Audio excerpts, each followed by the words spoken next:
Dilinin öten asama var. Din dostlarının bir esmesi var. Hafız Allah'ın muhabbeti ne yapar mürüge gelmez. Ne mi deyin kimin Allah'ını kavurayın. Allah kavurmaz da. Çünkü hem men adın sonundan.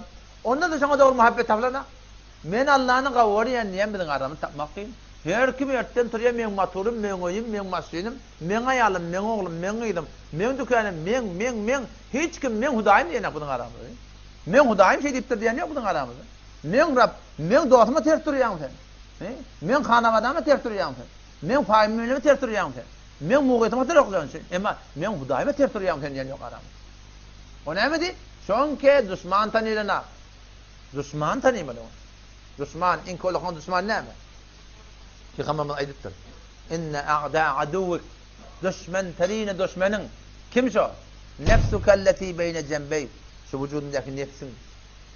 Sen vücudunda var nefsi pırdakpa. Sen düşman terine düşmanın bit.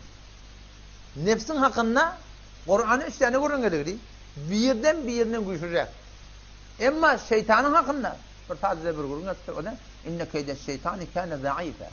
Şeytanın hilesi zayıf diyorlar. Ama nefsin hakkında bir nefsi mutmainne geliptir, bir nefsi lavvame geliptir, bir nefsi emmare geliptir. Nefsi mutmainne hakikat ödün hudaya veren adam. Kullu vücududu Allah bilen. Günah etmeye, edat eder, şodası cobran ettiği adam. Buna da nefsi mutmainne bu hudayatanın velisi olur. Bir nefsi lavvame olur. La uqsimu bi yevmil kıyame. Allah ettiği men kadem ettiğin kıyamet günü. Ve la uqsimu bin nefsil lavvame. Allah ettiği men kadem ettiğin nefsil lavvame. Nefs-i lavvame ne mi? Nefs-i melametkar insan. İnsanın vücudunda eğer bir form taali tapsa, roş tapsa, mecazı dinini isfade etse, şu adamın nefsi derecesi koyan alıyor. Lavvame oluyor. Lavvame diyen ne mi? Kavuş et diye, teleki işlet diye. Kavuş et diye, teleki işlet diye. Mahır muhur bort veriyorsun. Yani öyle özün serzeniş et diye. Mim şu bort veriyorsun doğru diye da, mim şu bort veriyorsun bolmaya, Hasan şimşek gelmeli, günah etse öyle ödün yargılıyor. Hatta günah karşın var ya, biliyorsun doğru değil onu. Edenden sonra peşiman, yine ödün yargılıyor. Bana diyorlar, nefs-i lavvama. Allah bana ne mesele edam alır? Allah bana ne mesele edam alır? Allah, umut bakın Allah'tan rahmetten şeyli bir adamları. Yani bundan da yaman bir nefs var. O ne mi? 18. paran başlayacağını, 18. paran başlayacağını. Yusuf Aleyhisselam dilinden Allah ta'ala ediptir. وَمَا اُبَرِّئُ نَفْسِي Yusuf Aleyhisselam ne diyor? Ben nefsimi paklamayan. Nefs, innen nefse bir şekilde nefsiyerleri la emmâratun bis-sû. Besyar emr kunende bir bedi. Nefsler emmâra var. Emmâra dedi ki besyar bedi kunende bir bedi. Sen vücudunda bir zâdi var, men vücudunda bir zâdi var. Şu seni beter çile veriyor.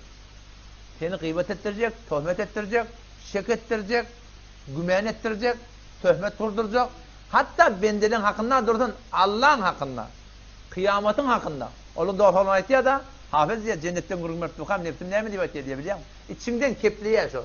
Sen öğren şu aydıp duran ana niye mi diye diyor. Nefsin?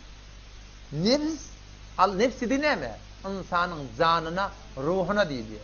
O zaman senin nefsimin hakkında Allah Teala ikrar koydu bizim vücudumuzda. Ve ma o da sure ve şemsi ve duhaha geliyor da ve nefsi ve ma sawwaha. Bu da acayip bir da. Kur'an'da Allah Teala kıyanda da kasam ispaydıptır. Bir ikrada kasam ispaydıptır. Üstada kasam ispaydıptır. Ama izlin 7 taraf kasam isip aydıptır. Bir daha da aydıptır. Nefsin hakkında. İzlin 7 daha da kasam isip Allah nefsin hakkında kepler. Yani vakti var da bir daha da kasam isip kepleyen senin şu kebin muhammelon sürdürecek olayan da. Şey değil mi? Yani sana şak etme. Allah da kasam içinde Kur'an'da şu evdiyek geliyen gurun olokan bir zat. Yani şol zatın hakkında muhtelif zatın hakkında kasam nefsin şerurluğunu, nefsin insan bilen düşmaniyetinin bağlığını düşündürme olanına 7 daha da kasam içtir. وَالشَّمْسِ وَضُحَاهَا وَالْقَمَرِ إِذَا تَلَاهَا وَالنَّهَارِ إِذَا جَلَّاهَا وَاللَّيْلِ إِذَا يَغْشَاهَا وَالسَّمَاءِ وَمَا بَنَاهَا وَالْأَرْضِ وَمَا طَحَاهَا وَنَفْسٍ وَمَا سَوَّاهَا 7. da nefs. 7 daha da kasam içip Allah kasam olsun şu nefse diye. O zaten ki son düzeltti. فَأَلْهَمَهَا فُجُورَهَا وَتَقْوَاهَا Allah ilham etti insanın nefsine, insanın canına ne hemen ikradi.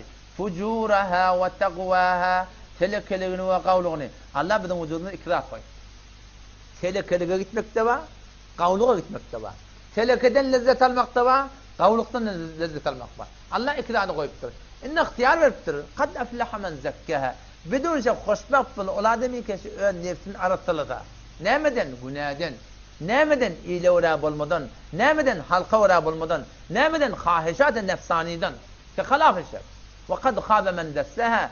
Bidun şey bitbakt bul. Ol ademi ki ödün günah bulaştırır diye. Allah şu dünyanın yaradanına ne için yarattır? Cenk davadan için yarattır. İmtihan mı olmadı?